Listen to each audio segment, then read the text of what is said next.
How to set up D-Link DAP-1325 Wi-Fi extender. First, plug in the extender into a wall outlet near your router. Wait until the LED starts blinking amber or orange. Step 2. Press the WPS button on your router. The WPS light should begin flashing. Third, press the WPS button on the D-Link extender. Within 2 minutes, press the WPS button on the DAP-1325. The LED should flash green while connecting. Step 4. Wait for connection. Wait about 1 to 2 minutes and a solid green light means setup succeeded. Step 5. Move the extender. Move the extender halfway between your router and the weak Wi-Fi area.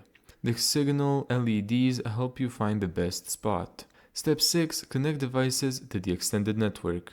The extender usually creates your Wi-Fi name -ext. Use the same Wi-Fi password as your main router. Thank you so much for watching this video.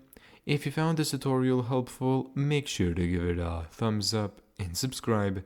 And as always, see you in the next video.